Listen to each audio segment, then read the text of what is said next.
Happy new year! আমি তৃপ্তি food blogs থেকে বলছি। কে কেমন আছো? আমি ভালো আছি।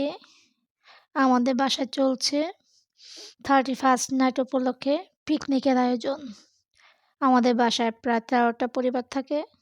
উপরে নিচে আমরা থাকি গাঙ্গুলি বাসায়। এই যে গাঙ্গুলিদের আমলে যে বাসা, সৌরভ গাঙ্গুলিদের এক রিলেটিভের বাসায়। এটা অনেক পুরাতন বাড়ি, কিন্তু আমরা সবাই একসাথে মিলেমিশে থাকি।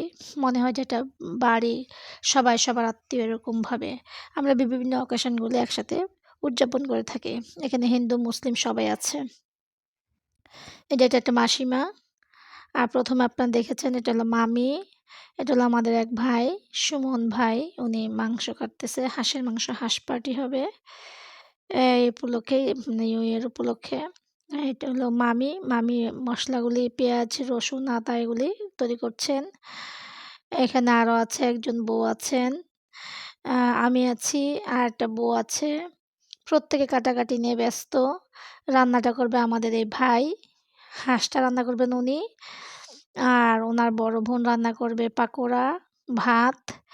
আর হলো এই যে হাঁসের মাথা দিয়ে উনি দুষ্টুমি করছেন। এলাম আমি। পাতাকপির পাকোড়া হবে, পাতাকপি, আলু এবং গাজর দিয়ে অনেক টেস্টপূর্ণ একটা টেস্টি একটা পাকোড়া হবে। মুরগি দিয়ে মুরগি দিয়ে আর বুটের ডাল দিয়ে রান্না হবে। এই যে হলাম আমি।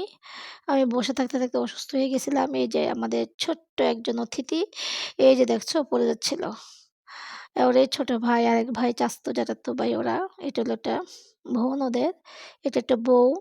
সবাই কাটাকর্ম নিয়ে ব্যস্ত। এটা আমাদের একটা বউ। দেখতে পাচ্ছ আমরা সবাই কত মিলেমিশে কাজ করি। এটাকে বলে আন্তরিকতা, এটাকে বলে সামাজিকতা।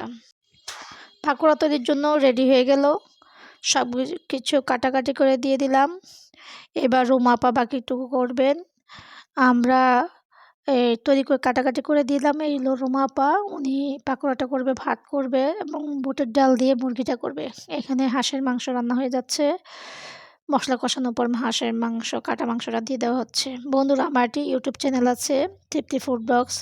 তোমরা অবশ্যই আমার চ্যানেলটিকে সাবস্ক্রাইব করে দিবে। এই যে দেখো, মাংস কষানো হয়ে গেছে। এবার এই যে পাকোড়া, কি সুন্দর মচমচা পাকোড়া। আমাকে অবশ্য একটা দিয়েছে টেস্ট করার জন্য, যদিও কালকে আমি তেমন একটু খাইতে পারিনি। এই যে দেখছো কি সুন্দর পাকোড়াটা, কি চমৎকার হয়েছে না খেতে, আর অনেক অনেক টেস্টি হয়েছে। এই যে পাকোড়া রেডি করে করে এই যে দিচ্ছে। দেখতে পাচ্ছ এই যে হাঁসের মাংসটা কষানো হচ্ছে। তোমাদের কেমন লেগেছে? তোমরা কি করেছো এরকম হাঁস পার্টি? যদি করে থাকো অবশ্যই কমেন্ট করে জানাবে। অনেক মজা হয়েছে। বাকি অংশটুকু আরেকটা পর্বে দেখাবো।